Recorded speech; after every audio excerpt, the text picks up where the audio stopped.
ne viennent me voir dans mes bureaux que ceux qui ont un travail à faire avec moi. Les autres, j'essaie de les rencontrer au moment des repas ici, ou lorsque je me promène parfois. Je suis fatigué.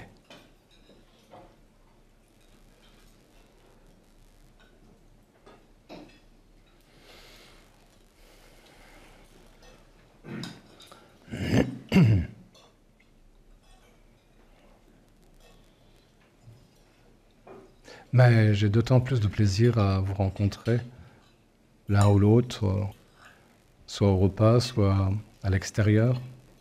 J'ai d'autant plus de plaisir à vous rencontrer pendant les formations, pendant les stages, à tous ces moments-là. Et si pour vous, ça se transforme de cette façon, et que ça vous oblige à entrer dans un champ qui est celui de l'esprit, si ça vous oblige un peu, c'est bien.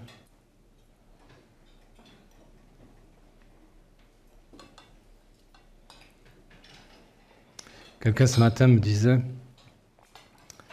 quand je viens dans votre bureau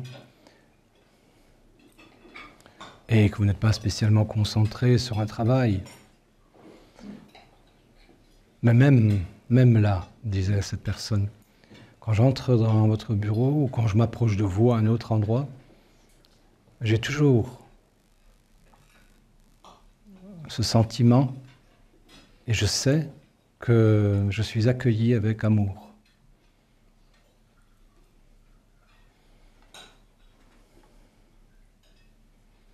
Elle disait, je sais, je sens que lorsque je viens même avec des problèmes, je suis accueilli avec compassion et clarté.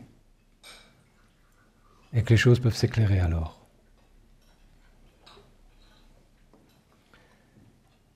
Et j'ai toujours l'impression qu'il y a quelque chose de serein et de joyeux près de vous.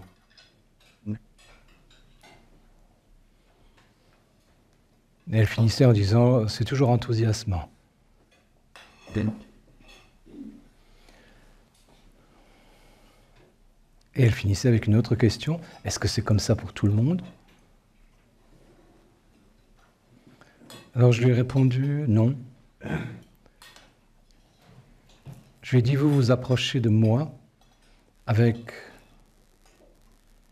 le double état à la fois de gratitude et de vacuité. Vous approchez de moi sans peur, sans désir, sans agitation, sans exigence. C'est-à-dire le vide, le silence intérieur. Et pourtant, avec la gratitude. C'est pour ça que c'est comme ça. C'est pour ça que vous entrez dans le champ de mon esprit. Et le champ de mon esprit, comme votre esprit, quand vous le contactez, il est fait d'amour, de compassion, d'enthousiasme et de joie. Il est serein et il est clair. Il comprend immédiatement, sans qu'on ait besoin d'expliquer quoi que ce soit. Et vous voyez, il y a ces deux façons de s'approcher de moi. Il y a ceux qui s'approchent avec leur peur, ou leurs désirs, ou leurs exigences, leur agitation. Ceux-là vont rencontrer ce qu'ils sont. Leur peur, ou leurs émotions négatives, leur jalousie, leur comparaison, leur exigence, leurs désirs. C'est comme une armure dans laquelle ces personnes sont enfermées. Et s'approchant ainsi de moi, elles ne peuvent que très difficilement entrer en contact avec l'affection, l'amitié, l'amour, la joie, la sérénité. Elles sont enfermées dans l'armure, le carcan de leurs émotions négatives, de leur peur, de leurs exigences, leurs désirs.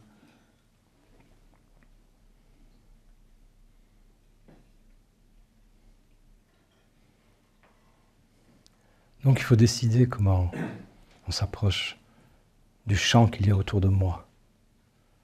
Et le champ, il est exactement le champ de l'esprit. Et il y a deux clés pour entrer dans ce champ et pour s'approcher de moi. C'est ce que j'ai appelé tout à l'heure la vacuité ou le silence intérieur et la gratitude. Ce sont les deux clés. Certains m'ont déjà dit, mais moi j'ai beaucoup de respect pour vous. Le respect ne suffit pas.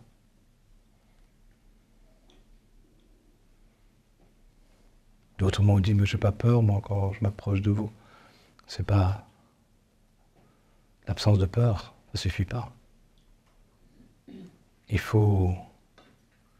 La plus grande clé, c'est évidemment la gratitude. Et la vacuité. Parce que dans la vacuité, on peut recevoir ce qui existe.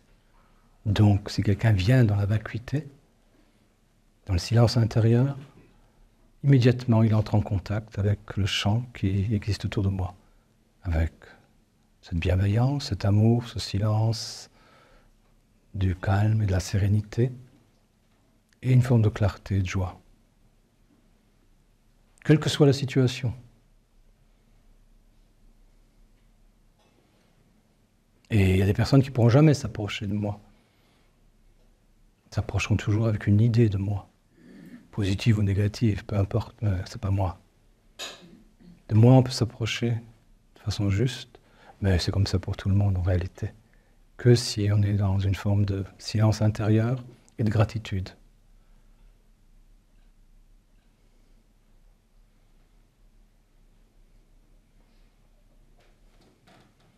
Et j'expliquais à quelqu'un d'autre un peu plus tard, à 2-3 personnes qui traînaient dans mon bureau, quand même, que tout ça existe constamment en moi pour une raison très simple. C'est parce que je suis constamment en contact avec le flux de la vie. La plupart des gens, quand ils s'approchent, ils sont morts.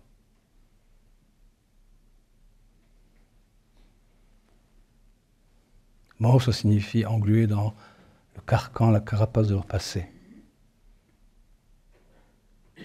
Il s'agit d'être vivant. C'est pour ça que je vous ai enseigné à regarder les gens dans les yeux, consciemment. On devient vivant alors, et l'autre devient vivant devant soi. Les gens, quand ils serrent la main, ils ne sont pas là. Leur main, c'est la main d'une momie que tu serres. Ce n'est pas une main vivante. Quand les gens parlent, c'est l'écho de vieilles paroles, de vieilles soupes qu'ils ressassent. C'est pour ça qu'il faut qu'ils apprennent à chanter. Parce que la mélodie va mettre un peu de vie dans leurs paroles.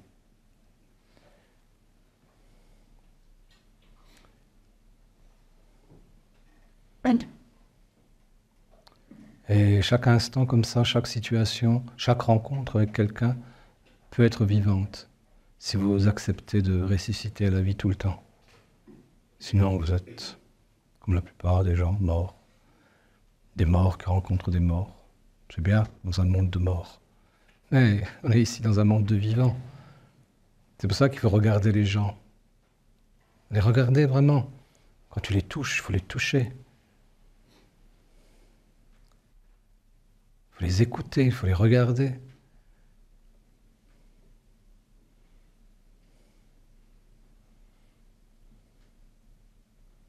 Ça, c'est l'enseignement que je donne.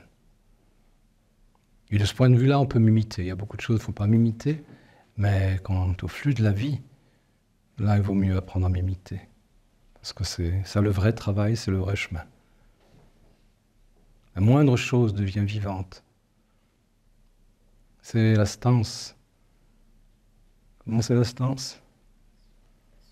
La passion. Oui. C'est la vie d'instant en instant, de situation en situation, de rencontre en rencontre. C'est de ça qu'il s'agit. Et là, on est tout proche de l'éternité. On ne vit plus dans un temps fabriqué, comme Flores nous racontait il y a quelques jours. On vit dans un temps qui est le temps de l'éternité, oui. Parce que tout est neuf tout le temps. Mais ça se décide, ça. Bon, la plupart du temps, quand les gens viennent me saluer, je vois bien ce qui les habite. Mais ils sont morts. Parce qu'ils ne sont pas dans cette vacuité, dans cette gratitude qui donne la vie. Ma vacuité, le vide intérieur qui est le mien, me permet de recevoir tout ce qui arrive, tout le temps. Mais oui, c'est vide, donc tout ce qui vient est immédiatement accueilli. Après, ce que j'en fais, c'est ma liberté, comme la vôtre. Mais c'est accueilli de façon immédiate. Et de chaque chose, je fais quelque chose de joyeux. Chaque instant, chacun de mes gestes est comme ça aussi. Il est habité, il est vivant. Et on peut apprendre ça.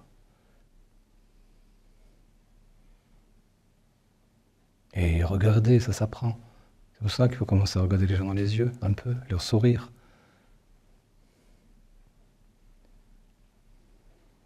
Ça, c'est le chemin que j'enseigne. Celui de l'amour, celui de la clarté de l'esprit, la compréhension, pas de l'amour idiot, de l'amour qui accueille et qui est basé sur la gratitude. Sans la gratitude, rien n'est possible. Et sur une forme de tranquillité ou de sérénité, parce que ça te permet d'avoir une base solide pour être joyeux ou enthousiaste. Enthousiaste devant tout ce qui arrive à chaque instant.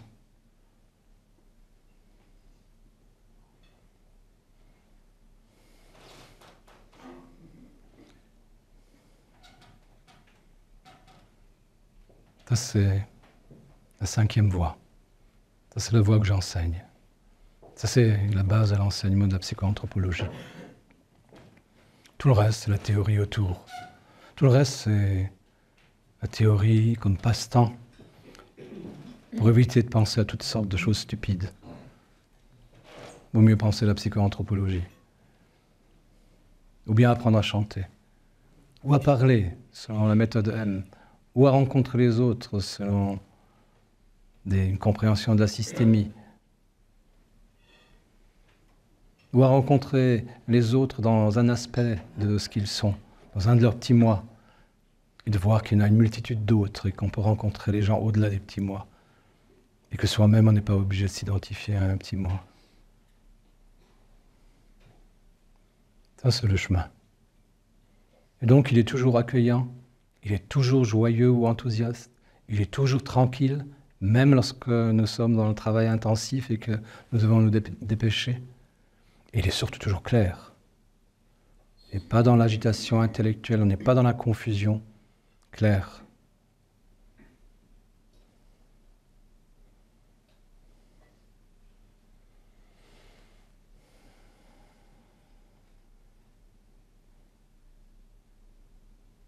Bon après-midi.